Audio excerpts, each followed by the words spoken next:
Hari ini saya diberi tema adalah karakter yang diubahkan oleh Roh Kudus.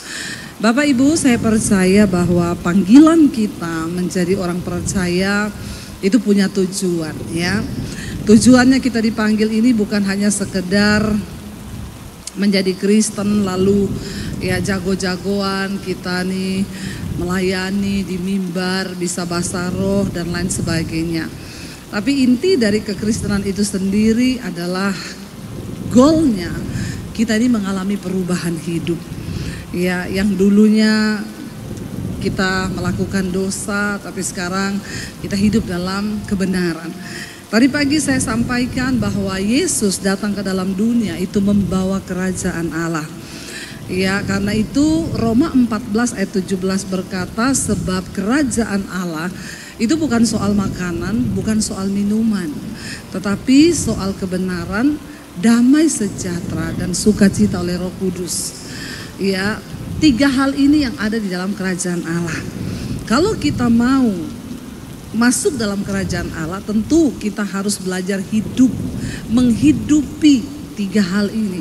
Karena yang ada dalam kerajaan Allah itu kebenaran, damai sejahtera dan sukacita. Nah, kalau kita ini di dunia masih jadi orang yang tukang berantem, marah-marah, hidup kita tidak membawa damai bagi orang, maka bertobat, ya. Karakter itu adalah hal yang paling sulit, ya, di dalam diri manusia. Kenapa? Karakter itu nggak bisa didoakan. Saudara datang sama Pak Pendeta, Pak Pendeta, saya ini orangnya tukang marah Pak, doain Pak supaya saya nggak bisa marah. Pak Pendeta berdoa dalam nama Yesus, kamu nggak marah-marah lagi, terus kamu berubah gitu, keluar, halo shalom. Nggak, ya bukan begitu, itu kerasukan. Ya, kita ini ya biasa. Karakter itu diubahkan melalui perjuangan menyalibkan keinginan daging. Itu tidak bisa didoakan. Mau sama pendeta siapa aja saudara datang minta didoakan supaya saudara nggak marah-marah, saudara nggak jadi tukang gosip, saudara nggak jadi orang suka tersinggung, saudara nggak jadi orang yang ya karakter-karakter yang apa ya, yang tidak berkenan, itu tidak bisa ditengking, ya. Makanya Yesus berkata, bukan setiap orang yang berseru kepadaku Tuhan, Tuhan yang akan masuk dalam kerajaan Allah, tapi mereka yang melakukan kehendak Bapa. Apa itu kehendak Bapa? Firman Tuhan. Sekalipun kita berseru Tuhan, sekalipun kita ini punya karunia hebat, bahkan Yesus berkata di akhir zaman orang-orang akan datang berkata, Tuhan, aku ini melepaskan orang kerasukan, mengusir setan demi namamu. Aku menyembuhkan orang lumpuh, aku membangkitkan orang mati. Ini kan orang-orang top, orang-orang hebat. Tapi Yesus bilang, aku tidak kenal engkau sebab engkau pembuat kejahatan. Karena karakter yang tidak berubah. Ya, Bapak Ibu coba kita buka Titus pasal yang pertama ayat yang ke-16. Titus pasal yang pertama ayat yang ke-16, di sana firman Tuhan berkata begini, kita baca bersama dengan suara yang keras, 1, 2, 3. Titus 1 ayat 16, 1, 2, 3. Mereka mengaku mengenal Allah, tetapi perbuatan mereka menyangkal Dia. Mereka keji dan durhaka dan tidak sanggup berbuat sesuatu yang baik. Sekalipun kita menyebut kita mengenal Allah, kalau karakter kita nggak berubah, Alkitab bilang mereka itu mengaku mengenal Allah, tetapi ya dengan perbuatan mereka menyangkal Tuhan. Jadi bagaimana kita ini dikategorikan sebagai orang yang menyangkal Tuhan, waktu karakter kita ini tidak menjadi berkat. Kalau kelakuan kita nggak berubah, maka kita tuh sudah menyangkal Tuhan. Tapi saya masih Kristen, iya. Saya masih pelayan Tuhan, iya. Saya masih majelis, iya.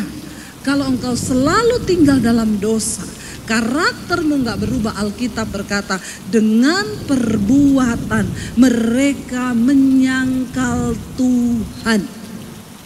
Jadi orang yang murtad bukan orang yang tidak mengaku Yesus. Bukan hanya orang yang dulu Kristen lalu dia meninggalkan imannya. Banyak orang di gereja itu sudah murtad. Di GIA sini Cipto tidak ada.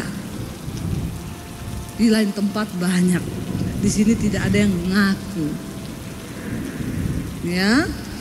Masih duduk di gereja tapi sudah menyangkal Tuhan. Kenapa? Perbuatanmu itu jahat.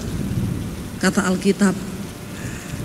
Saudara, saya itu banyak ketemu Kristen aneh-aneh ya hari-hari ini. Sukanya tengking setan. Ya, bawa atribut ya, pakai salib yang besar. Dia pikir setan tuh takut sama salib. Setan tuh nggak pernah saudara mau taruh salib besar di rumahmu. Saudara mau pajang foto Yesus pun di situ. Kalau orang yang tinggal dalam rumah itu tidak bertobat, karakternya nggak berubah, setan tuh nggak pernah takut. Ketika bangsa Israel membawa tabut Allah, tabut perjanjian, itu bicara tentang kemuliaan Tuhan. Mereka berpikir dengan membawa tabut itu melawan orang Filistin, maka Tuhan pasti memberi kemenangan. Ketika mereka membawa tabut itu, terpukul kalah, puluhan ribu orang Israel mati. Orang Filistin menang. Lalu mereka bertanya, loh kami membawa tabut ini, tapi kenapa kemenangan tidak di pihak kami?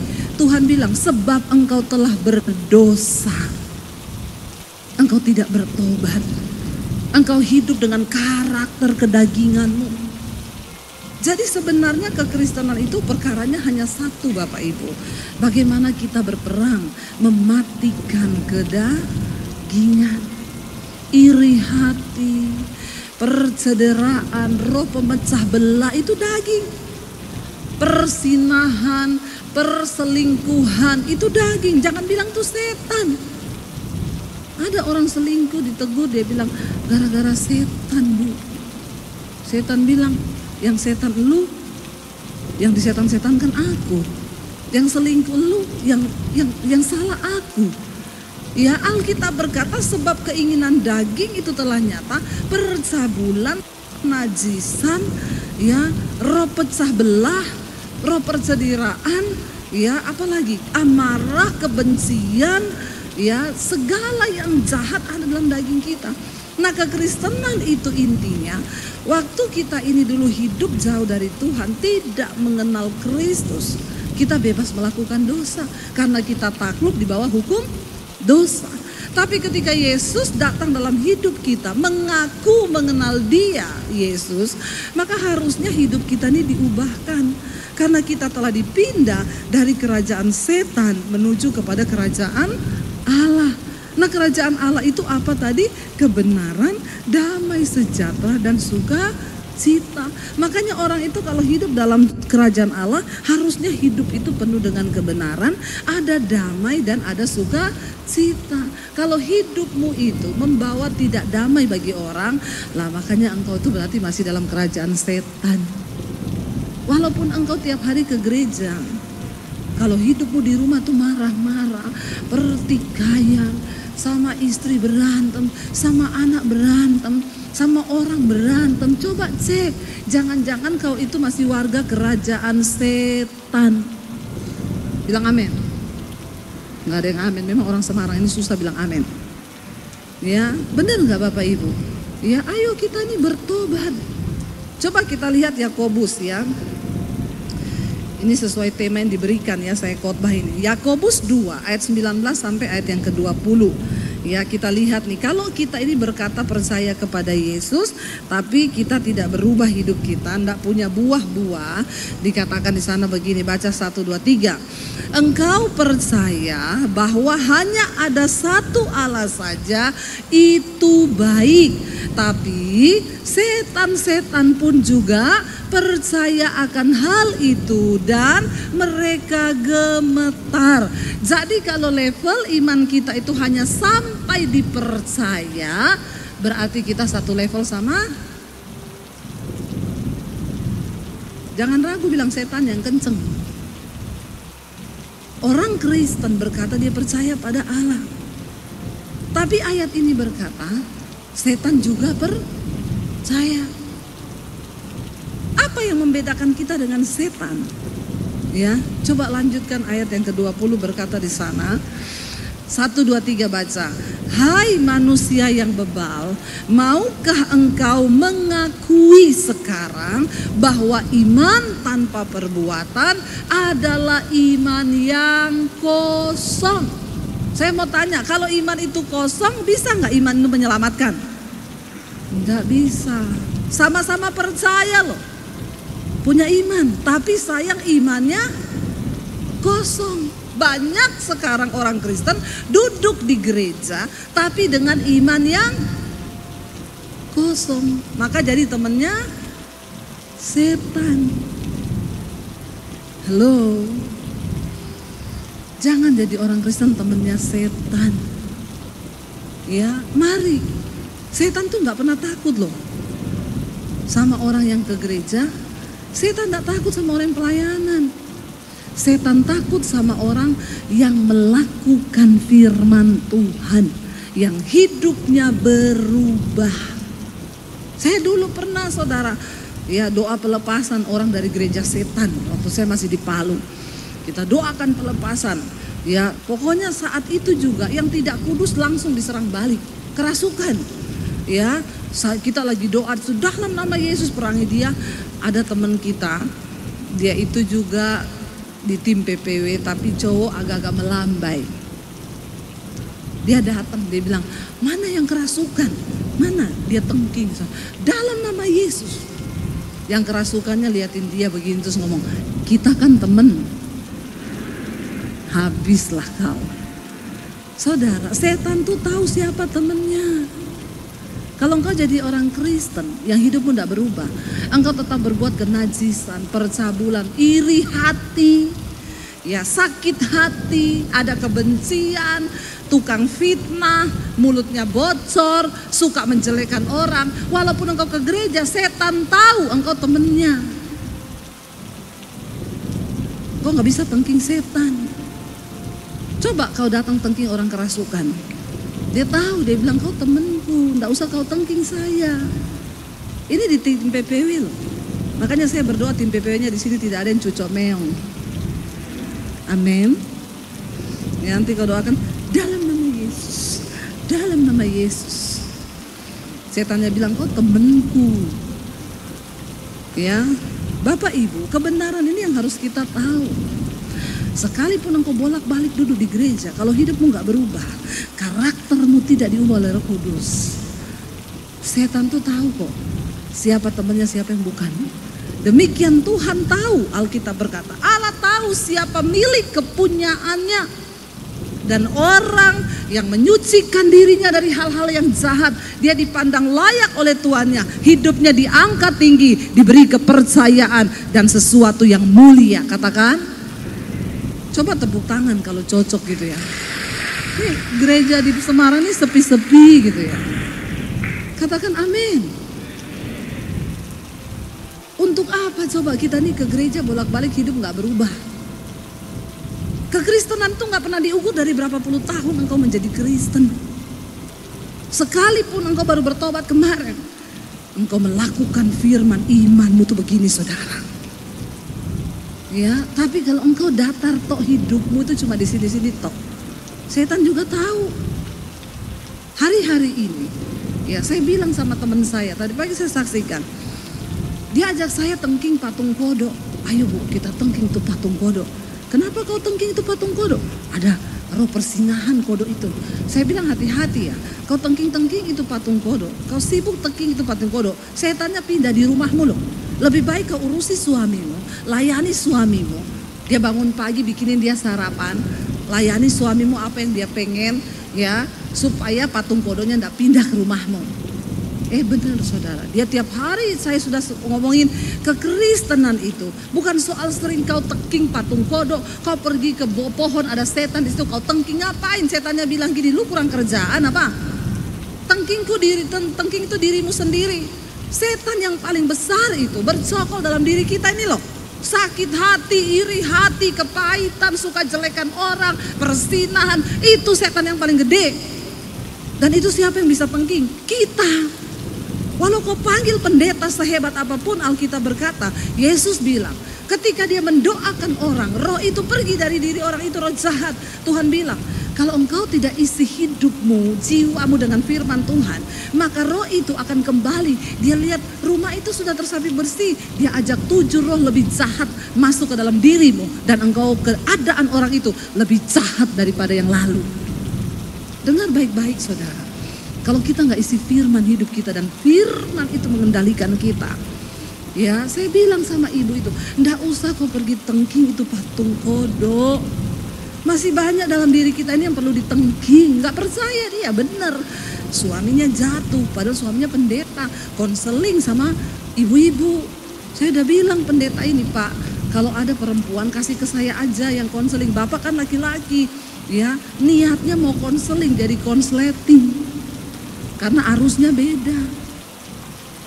Jatuh perselingkuhan, alhasil pendetanya cerai sama istrinya, ibu itu cerai sama suaminya, maka mereka menikah lagi.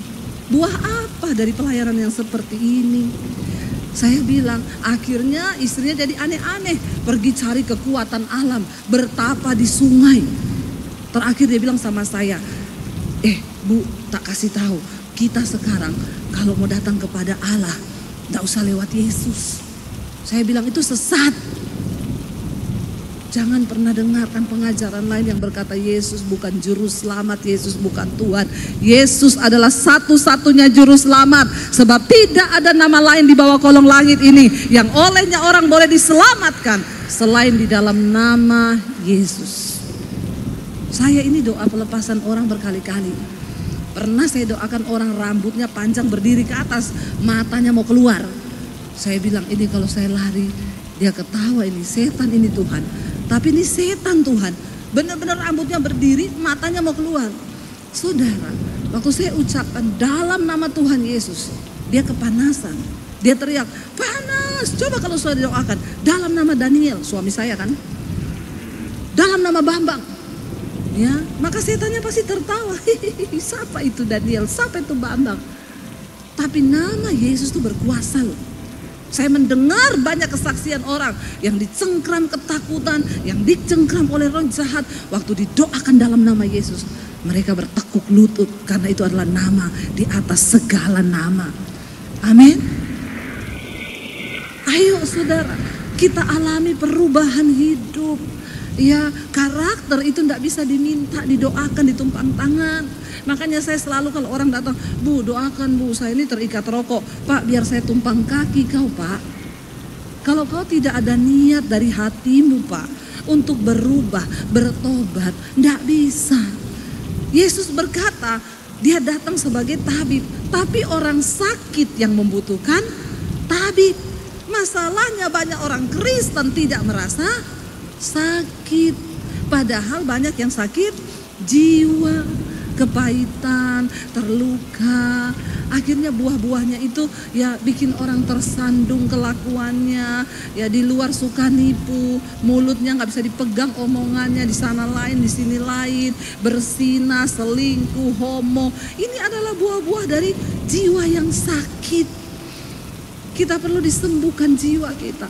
Engkau berkata engkau percaya satu Allah saja, itu baik. Tapi setan pun juga percaya. Iman tanpa perbuatan itu iman yang nol besar. Itulah yang akan terjadi di akhir zaman. Orang-orang datang ngaku-ngaku, Tuhan aku berdoa demi namamu. Aku usir setan demi namamu. Tuhan, aku tidak kenal engkau. Sebab imanmu itu kosong. Engkau bukan pelaku firman. Hidupmu tidak diubahkan, karaktermu tidak diubahkan. Yang terpenting adalah kita diubahkan. Bapak Ibu, engkaulah yang tahu dirimu sendiri. Dimulai dari dalam rumah tangga, suami istri itu harus hidup rukun bersama. Katakan amin. Ya, kalau enggak ada masalah, enggak usah dijadikan masalah. Kita belajar berubah. Semua orang bisa berubah ketika firman Tuhan itu menguasai hidup kita. Saya sama suami saya ini tidak cocok. Banyak yang bilang, ya saya di rumah tangga itu kan ribut Bu, karena saya itu sama istri saya tidak cocok. Saya sama suami saya itu tidak cocok. Tidak ada manusia cocok di dunia ini. Tapi saya sama suami sampai hari ini tuh tidak cocok kita. Satu hal saja yang mencocokkan kami itu cuma satu, firman Tuhan. Kalau nggak ada firman, kita ribut, nggak ada selesainya. Kenapa Alkitab berkata kita harus menjadi pasangan yang seimbang dengan orang yang percaya, supaya yang menjadi tolak ukur dalam rumah tangga kita yaitu firman Tuhan. Waktu kita mau marah, waktu kita mau memberontak, Alkitab bilang tinggalkanlah amarah. Jangan engkau hidup dengan panas hati. Tapi ada orang Kristen yang saya banyak konseling sama saya tuh ya Bu, kalau berantem dengan suami saya 3 hari 3 malam gak bicara. Ada yang sampai 1 minggu gak omongan. Saya berdoa tidak ada jemaat GIA di sini yang masih seperti itu. Ada? Kalau ada saudara angkat tangan ya, kita baptis ulang ya Pak. Kita rendam 15 menit. Biar buka mata langsung di rumah Bapa di sorga. Saudara, kalau engkau sudah mengerti kebenaran, maka harusnya kita ini punya jiwa yang sehat. Kita kendalikan jiwa kita ini. Itu bukan pendeta, itu bukan urusannya pendeta. Ya, Daud berkata, "Hai jiwaku, mengapa engkau tertekan di dalam diriku? Pujilah Tuhan, hai jiwaku." Ini bicara tentang karakter yang diubahkan. Di dalam jiwa manusia itu ada pikiran, perasaan, dan kehendak. Kitalah yang tahu diri kita kan. Tengking dirimu sendiri. Makanya saya bilang, ndak usah sibuk tengking-tengking setan. Ya, sukanya yang aneh-aneh, bawa salib besar, lakukan hal-hal yang aneh-aneh. Padahal kekristenan itu cuma satu. Persembahkanlah tubuhmu sebagai persembahan yang hidup, yang kudus, yang berkenan kepada Allah. Itu ibadahmu yang sejati. Apa itu ibadah yang sejati? Bukan waktu saudara nyanyi-nyanyi tepuk tangan di sini. Ya, karena di sini yang nyanyi-nyanyi pun banyak yang jiwanya enggak nyanyi. Dia di gereja. Ya, WL-nya sudah nyanyi dengan semangat. Bapak tadi luar biasa loh, umur 70 loh. Ya masih WL nyanyi, kaulah kuatku, kebanggaan. Tapi ada jemaat yang nyanyi cuma, kaulah kuatku, kebanggaanku. Ini rohnya nggak tahu ya, rohnya kayaknya suam-suam. Orang itu kalau mengalami Tuhan, ya dia, makanya saya bilang ibadah yang sejati itu apa? Waktu engkau mempersembahkan tubuhmu sebagai persembahan yang hidup, kudus, berkenan kepada Allah, itu ibadah yang sejati. Artinya apa? Hidup ini harus diubahkan. Amin. Jangan sampai kita ini dari perbuatan kita ini menyangkal Tuhan. Harus berubah. Saya ini dulu pertama kali bertobat tahun 95. Ya, saya sudah, ada yang belum dengar kesaksian saya? Semua sudah dengar? Yang belum dengar angkat tangan. Yang sudah dengar boleh pulang. Ya, jadi saya bertobat tahun 95. Papi saya haji, kakek saya ustadz. Saya berasal dari kota Poso, makanya namanya Basir. Saya bertobat tahun 95 dan sebelum saya bertobat itu karakter saya itu hancur. Ya namanya orang hidup tanpa pengenalan akan Tuhan, saya tidak mengerti firman Tuhan. Saya nggak pernah punya cita-cita jadi pendeta, Bapak Ibu. Jangankan jadi pendeta, jadi orang Kristen tuh nggak pernah terbersit. Dari kecil, papi saya itu udah wanti-wanti, jangan berteman sama orang Kristen. Apalagi kamu pacaran sama orang Kristen. Kalau sampai kamu menikah sama orang Kristen, dengar baik-baik, papi bunuh kamu. Lebih baik papi masuk penjara daripada kamu bikin malu keluarga.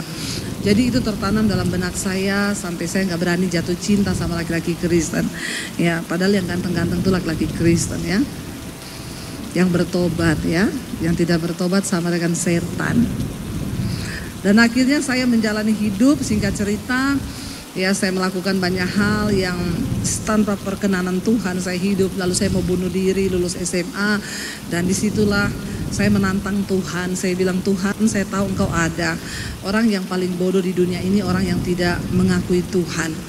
Saya lihat bunga aja, saudara, daunnya hijau, bunganya mekar warna merah, itu tuh kalau bukan Tuhan tuh tidak mungkin. Ya, itu keajaiban yang begitu luar biasa. Saya kemarin baru dari Bromo saudara, menunggu matahari terbit, bangun jam 2 pagi, tunggu itu matahari keluar dari gunung. Aduh rasanya wow banget, ribuan orang berjejer nunggu lihat matahari keluar. Begitu dia keluar dari gunung kita lihat mulai merah, terus keluar. Benar Alkitab bilang janji Tuhan itu seperti fajar pagi hari yang tidak pernah terlambat. Saudara pernah lihat matahari terlambat? Yang ada saudara yang terlambat bangun. Matahari tidak pernah terlambat. Itu kalau bukan Tuhan kan gak mungkin. Siapa yang mengatur tata surya ini? Bumi berputar pada porosnya, planet tidak saling bertabrakan. Itu Tuhan saudara. Saya ini dulu kelas biologi ya. Saya belajar tentang hewan itu, kita teliti pakai mikroskop. Wow, saya tahu ada Tuhan di situ. Jadi kalau orang nggak percaya Tuhan itu, ya ada lagi orang bilang, Bu, suami saya nggak percaya Tuhan, dia percaya sama alien. Aduh itu lebih bodoh lagi itu ya. Kenapa alien dipercaya, Tuhan kagak? Ya, saya tuh belajar, saya tahu ada satu kuasa yang begitu wow, yang mengatur itu semua. Kita nih manusia diciptakan semua punya mata 2, hidung 1, mulut 1. Tapi muka kita nggak ada yang sama kan? Apalagi kalau saudara belajar tentang DNA, kromosom, satu DNA itu dia membelah diri, satu kromosom itu membelah diri jadi berapa ribu sel. Wow, itu Tuhan loh. Jadi kalau orang gak percaya Tuhan tuh ya kebangetan ya, itu orang yang paling bodoh di dunia ini. Nah ketika saya tuh bilang Tuhan, saya tahu ada Tuhan di dunia ini, tapi saya gak tahu Tuhan tuh siapa. Saya gak peduli tentang agama, saya mau kenal Tuhan yang benar. Karena urusan Tuhan itu urusan pribadi. Orang tuamu gak bisa bawa kau masuk surga. Suamimu gak bisa bawa kau masuk surga. Istrimu gak bisa bawa kau masuk surga. Makanya ibu-ibu kalau suamimu selingkuh jangan kau bunuh diri. Ada ibu-ibu konseling sama saya. Suami saya selingkuh, Bu. Saya mau bunuh diri. Bodoh. Saya sudah berkata jangan kau cintai suamimu lebih daripada kau mencintai Tuhan. Suami itu hanya 2 saja. Kalau gak diambil Tuhan diambil pelakor. Ya, benar nggak saudara? Jadi jangan ibu-ibu itu gara-gara suami selingkuh mau bunuh diri. Ya kau tidak mencintai Tuhan loh. Doakan saja. Ya jangan sampai ibu yang mau bunuh diri gara-gara suami. Jangan. Ya dan saudara ya akhirnya saya bilang sama Tuhan, kalau memang Tuhan itu ada, siapa engkau yang sebenarnya Tuhan? Malam itu saya udah mau bunuh diri, saya tulis surat buat orang tua saya ambil keputusan ini karena saya tahu tidak ada orang yang mencintai saya, mengasihi saya luka batin dan lain sebagainya. Tuhan datang malam itu menjamah saya. Dari mulut saya untuk pertama kalinya saya menangis sambil menyebut nama Yesus. Dan saya baru tahu Alkitab berkata tidak ada seorang pun yang bisa menyebut Yesus Tuhan kalau bukan karena pekerjaan Roh Kudus. Malam itu saya dijamah Tuhan, dijamah Roh Kudus. Dan kalau kita lihat di dalam Yohanes, coba kita buka Yohanes 16, Injil Yohanes pasal 16 ayat 7 dan ayat 8 ya. Injil Yohanes pasal 16 ayat 7 dan ayat yang ke-8. Apa kata firman Tuhan ketika Roh Kudus turun atas seseorang? Baca bersama. Namun benar yang kukatakan ini kepadamu adalah lebih berguna bagi kamu jika aku pergi, kata Yesus waktu dia mau terangkat ke sorga. Sebab jikalau aku tidak pergi, penghibur itu tidak akan datang kepadamu. Tetapi jikalau aku pergi, aku akan mengutus dia kepadamu, yaitu Roh Kudus. Ayat 8 berkata di sana, kita lihat, dan apa? Kalau ia datang, Roh Kudus datang, ia akan menginsyafkan dunia akan apa? Dosa, kebenaran, dan penghakiman. Kalau Roh Kudus turun atas hidup kita, maka Roh Kudus akan menginsyafkan yang pertama dosa, yang kedua kebenaran, yang ketiga penghakiman. Sehingga orang yang hidupnya dipenuhi Roh Kudus, ya bukan hanya pintar berbahasa roh. Karena banyak orang pintar bahasa roh, tapi kelakuannya itu ya nggak tahu roh apa. Ya bahasa rohnya kenceng, dia bilang roh kudus, tapi kelakuannya roh halus. Ya mengerikan. Pintar bahasa roh, di rumah berantem, cakar-cakaran suami istri. Tapi kalau di gereja sampai malaikat aja keriting dengernya. Ya, jadi Bapak Ibu, ya, ketika Roh Kudus itu penuh atas seseorang, dia akan insyafkan 3 hal ini. dosa, kebenaran, penghakiman. Sehingga orang yang dipenuhi Roh Kudus dia tahu membedakan ini dosa, ini kebenaran. Orang yang hidup dipimpin Roh Kudus dia gak mungkin kepahitan lama-lama. Orang yang hidupnya dipimpin Roh Kudus dia gak mungkin ya marah lama-lama, gak mungkin. Kita tuh ada Roh Kudus ya 5 menit 10 menit aja di sini tuh alarmnya bunyi. Kamu tuh hatimu gak bener loh. Ya kamu tuh marah udah 10 menit loh. Lalu kita cepet-cepet, Tuhan ampuni saya Tuhan, iya Tuhan, aku berkati dia dalam nama Yesus. Udah hidup kita kudus lagi. Dosa, kebenaran dan penghakiman. Orang-orang yang hidupnya dipenuhi Roh Kudus, dia hidup dalam pertobatan, karakternya diubahkan karena dia tahu bahwa satu saat nanti kita semua akan menghadapi yang namanya penghakiman Kristus. Semua kita akan berdiri. Ya, dikatakan ya, kalau dulu di agama saya dikata Isa Al-Masih itu akan menjadi hakim yang adil di hari yang terakhir. Kristus akan berdiri menjadi hakim.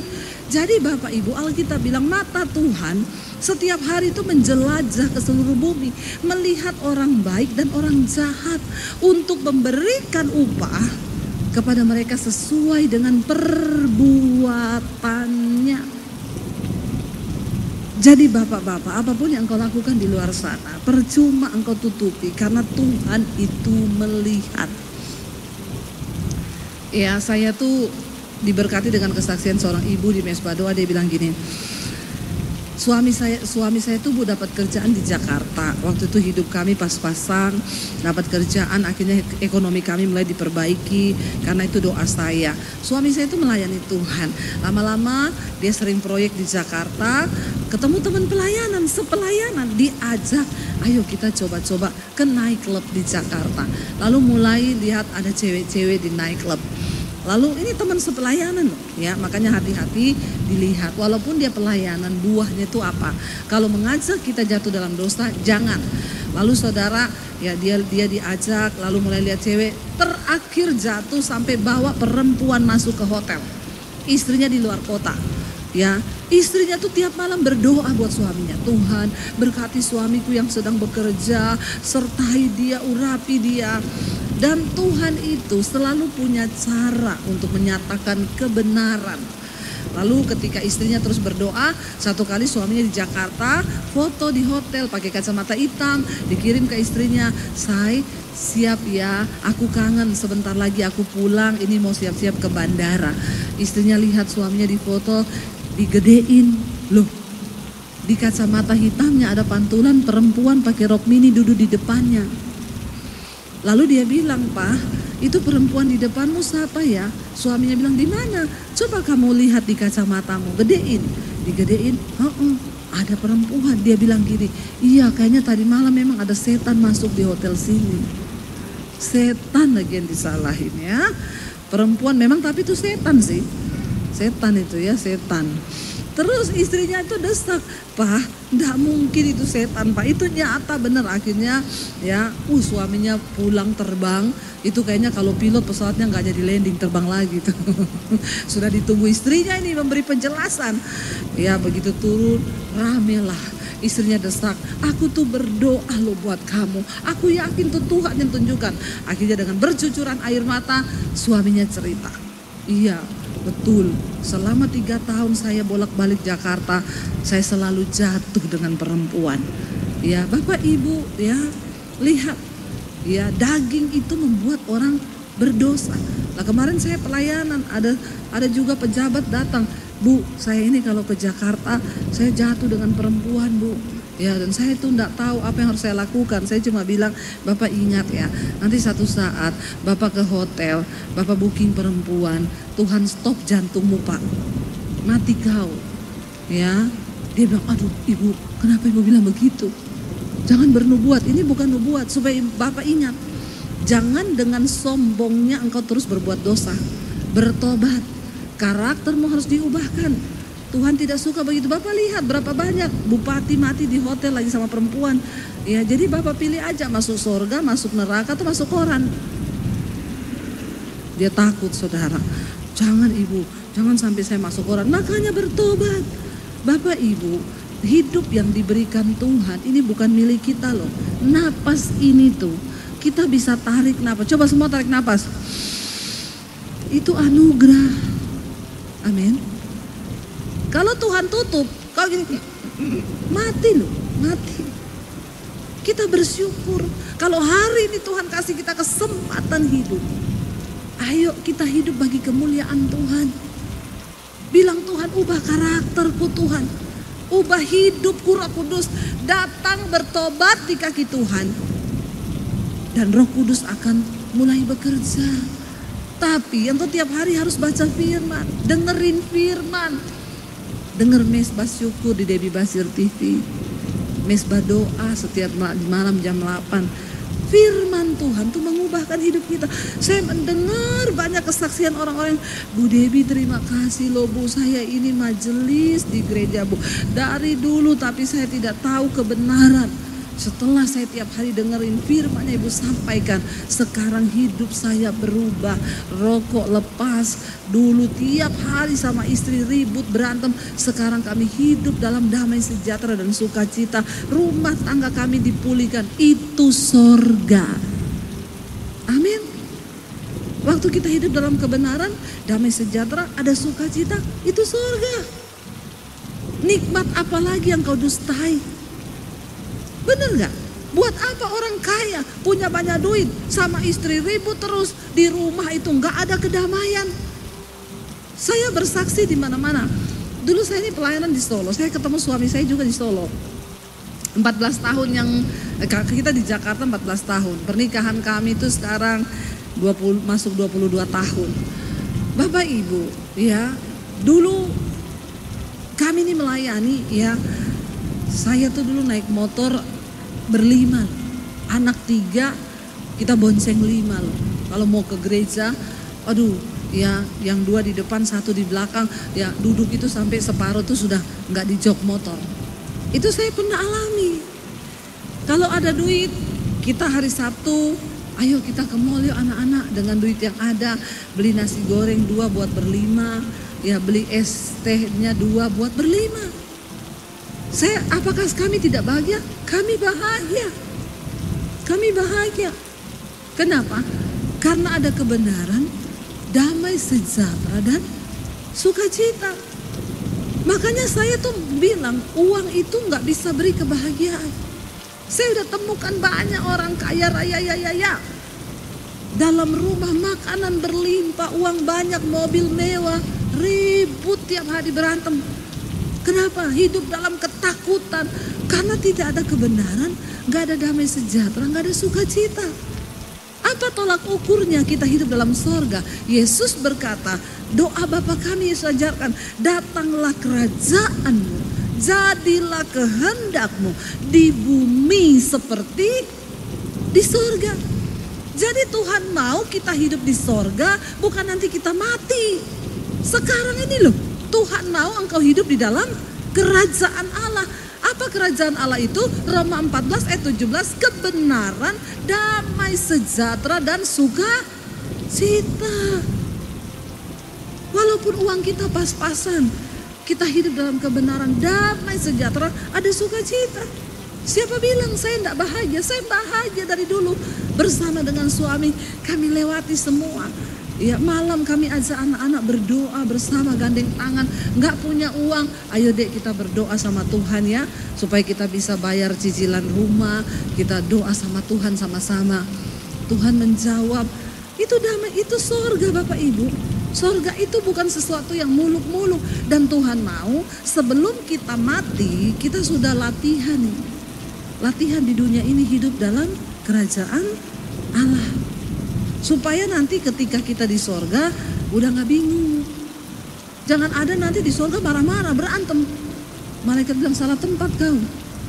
Ya, di sorga gak ada orang marah-marah. Di sorga gak ada orang galau. Di sorga gak ada orang ketakutan. Di sorga yang ada orang yang hidup dalam damai sejahtera, sukacita.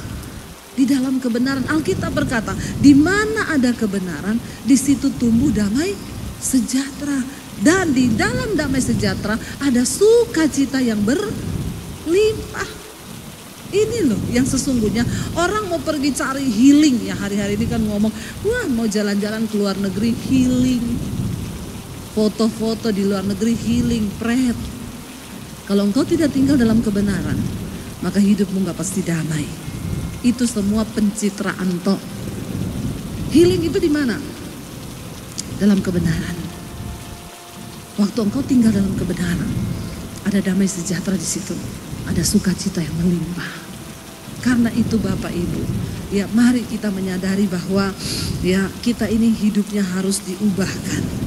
Minta supaya Tuhan mengubahkan hidup kita, ya supaya tadi Alkitab berkata, ya ayo kalau hanya percaya saja, maka itu artinya kita satu level sama setan.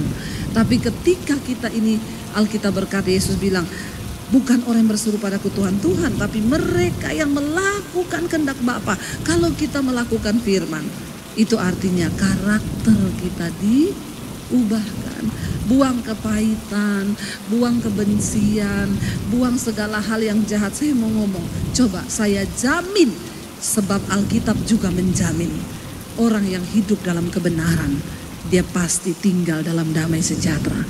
Apa yang merampas damai sejahtera manusia? Dosa. Apalagi kalau engkau bersekutu dengan setan, itu pasti yang ada ketakutan. Ya pasti yang ada hal-hal yang membuat hidup kita ini gak damai. Saya juga kemarin dengar kesaksian dari salah satu jemaat, ya dia cerita bagaimana ya ketakutan tiap hari, ketakutan. Bayangkan sampai mau tidur malam aja, mau ke toilet aja suaminya harus temenin ke toilet. Ya, terus tiap malam suaminya harus pegang-pegang pundaknya, ya supaya dia nggak ketakutan, saudara. Sampai berobat ke dokter, ya nggak ada apa-apa. Berobat ke sini nggak ditemukan apa-apa. Akhirnya ternyata cuma satu. Ketika Tuhan lepaskan roh ketakutan itu, ya barulah ada damai sejahtera di dalam dirinya. Ayo Bapak Ibu, kita sungguh-sungguh yuk jadi pelaku firman Tuhan. Jangan hanya jadi pendengar saja. Ya, firman Tuhan berkata, kalau seseorang hanya mendengarkan firman dan dia tidak melakukannya, dia itu seumpama orang yang mengamat-amati mukanya di depan cermin. Lalu dia pergi, dia segera lupa bagaimana mukanya. Saya berdoa kita ini semua menjadi pelaku firman dan bukan hanya pendengar. Supaya nanti satu saat Tuhan datang, bahkan satu saat kita mati nih loh, dipanggil Tuhan. Siapa yang sudah siap mati? Nggak ada yang siap mati. Saudara, engkau siap atau tidak? Yang namanya mati itu pasti datang. Jadi daripada tidak siap, lebih baik siap. Bagaimana menyiapkan diri? Bukan pergi beli tanah di kuburan yang mewah. Bukan siapin peti yang mahal. Siapkan diri untuk menyambut kematian. Bereskan jiwamu dari amarah, kepahitan, kebencian, kedagingan, segala macam dosa itu buang. Bilang, Tuhan bersihkan hidupku. Orang yang sudah hidupnya itu diubahkan Tuhan, dia bisa berkata, bagiku hidup adalah Kristus, mati adalah sebuah keuntungan. Amin. Jadi saya mau bilang sama Bapak Ibu, lebih baik persiapkan diri. Sebab kita gak tahu kapan kita mati. Ya, teman saya loh, landing di airport sama suaminya, mau jalan-jalan ke Bandung ketemu keluarga, anak-anak. Nunggu bagasi di bandara. Istrinya bilang, Pak, aku tak ke toilet, tungguin bagasinya. Ya iya. Istrinya balik 10 menit. Loh, suamiku mana ya? Loh, itu kok orang ngumpul-ngumpul. Dia lari. Suaminya udah jatuh, meninggal di bandara 10 menit. Siapa yang tahu hidup ini? Bahkan dalam waktu 5 menit kita semua tidak tahu. Kenapa kita harus bergantung kepada Tuhan? Sebab engkau tidak tahu apa yang akan terjadi dengan hidupmu 5 menit ke depan. Tuhan yang pegang kendali atas hidup kita. Jangan hidup dengan kesombongan, terus hidup dalam dosa. Tuhan, ini hidupku. Aku mau hidupku dibereskan Tuhan, sehingga aku juga siap. Kapanpun mau Tuhan panggil, itulah sebuah keuntungan. Jadi gak ada ketakutan. Heboh kan kalau orang itu hidup masih takut mati, takut ini, takut ini. Aduh ya, kasihan deh lu. Saya tuh doakan ibu-ibu datang nangis-nangis, Bu Debbie, doakan Bu, saya sakit Bu. Waktu saya mau doakan, Roh Kudus bicara di hati saya, doakan ketakutannya. Dia ini bukan sakitnya jadi masalahnya, dia ini takut mati. Lalu saya tanya, ibu takut mati? Wah, makin jadi dia nangis. Takut mati, sakitnya biasa. Tapi sakit itu menjadi parah karena dia takut mati. Sehingga diikuti bayang-bayang takut akan kematian. Bapak Ibu, kalau kita hidup dekat dengan Tuhan, ya, kita hidup melakukan firman Tuhan, maka kita bisa berkata, Tuhan, hidup bagiku adalah Kristus, mati adalah sebuah keuntungan. Makanya saya mau berkata, Tuhan, saya undang para imam musik baju, saya mau berkata, Tuhan, hidupku ini adalah milik-Mu Tuhan. Selama saya hidup, saya tidak akan lelah memberitakan firman Tuhan. Saya akan pergi Tuhan, kemanapun Engkau suruh, saya akan lakukan. Bapak Ibu doakan, saya nggak tahu juga ya, saya lagi bangun sekolah misi Alkitab di Bandungan sini. Saya nggak tahu kenapa Tuhan juga pilih Semarang. Tadinya saya mau bangun di Karanganyar. Hampir selesai bulan Agustus ini kita rencana peresmian. Satu kerinduan kami supaya terutama orang-orang dari desa yang akan menjadi hamba Tuhan, mereka bisa masuk. Mereka belajar, mereka dilatih. Setelah itu mereka kembali ke desa-desa supaya Indonesia dimenangkan bagi Tuhan. Kenapa Bapak Ibu? Yesus berkata, ya di akhir zaman ini tuayan itu banyak, tapi pekerjanya sedikit. Kita sama-sama yuk bergandeng tangan. Kalau ada saudara punya keluarga atau siapa yang mau jadi hamba Tuhan yang bingung, silakan. Saya tuh hari-hari ini lagi terbakar hati saya untuk Tuhan. Ya, kirim para penuai Tuhan. 6 bulan saja mereka bersekolah. Biaya bukan menjadi masalah. Kalau memang benar-benar nggak ada biaya, masuk saja. Ya, bagi Tuhan itu tidak ada perkara yang mustahil. Ya, saya melihat bagaimana Tuhan bekerja, Bapak Ibu. Dan hari-hari ini saya berdoa. Kalau juga saudara punya kenalan di desa-desa yang mereka memang mau jadi hamba Tuhan, ya kirim saudara. Kita sama-sama yuk. Kirim semakin banyak penuai. Kita tubuh Kristus bergandengan tangan. Karena itu saya bilang sama Tuhan, saya nggak buka gereja. Saya mau bersahabat dengan semua gereja. Saya juga mungkin akan minta Bapak Gembala sesekali juga bisa ngajar di sekolah kita. Ayo, supaya semakin banyak orang diubahkan. Penuaian di akhir zaman ini harus segera ya kita siapkan Bapak Ibu. Karena Tuhan sudah mau datang.